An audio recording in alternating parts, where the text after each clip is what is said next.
O Goberno Central e Boiro avanzan no traballo para que toda a poboación conte con 5G.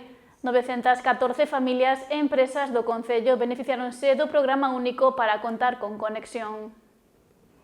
Esta mañá, a subdelegada do Goberno na Coruña, María Rivas, e o alcalde de Boiro, José Ramón Romero, mantiveron un encontro de traballo para afondar nas actuacións que se están a desenvolver dentro do programa único Banda Ancha.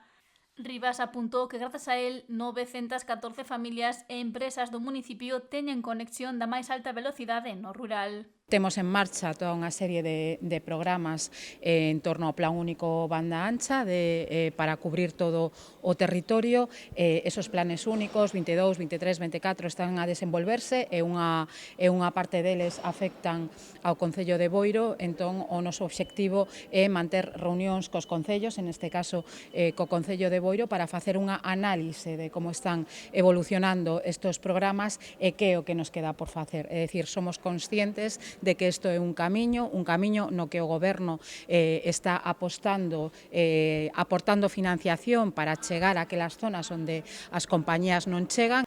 Algo que fan a través do programa único.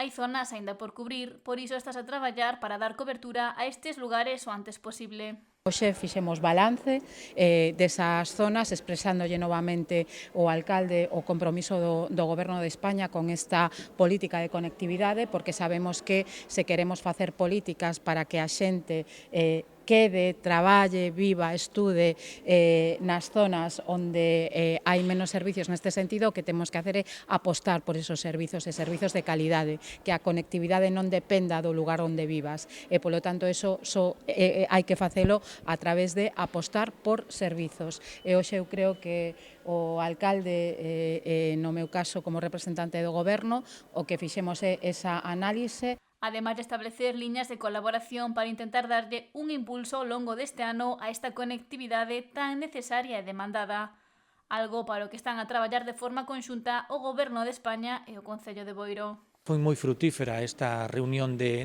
traballo, buscando esa coordinación entre a subdelegación e o Goberno de Boiro, neste caso o Concello de Boiro, para detectar aquelas zonas aínda que nos quedan sin cobertura con fibra óptica e, como digo, bueno, para darlle tamén ese servicio á veciñanza e esa información á veciñanza que moitas veces acuden ao Concello pois a preguntar como está e como vai a chegar ou cando vai a chegar esa fibra óptica ao seu núcleo de población. A verdade é que foi, como dicía antes, unha reunión moi frutífera que, bueno, que dará os froitos nos próximos días, sobre todo buscando esa coordinación e esa información que lle temos que trasladar aos veciños de Boiro, non?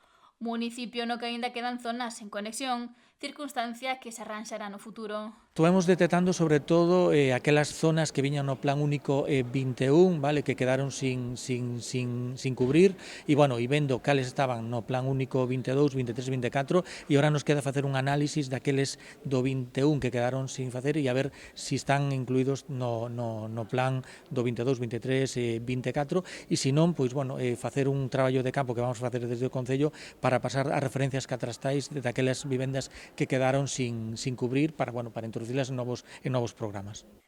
O programa único comezou a desenvolverse no 2021 e dende esa data ata a actualidade víronse beneficiadas máis de 71.300 familias e empresas que xa contan con acceso a internet de alta velocidade no rural na provincia da Coruña.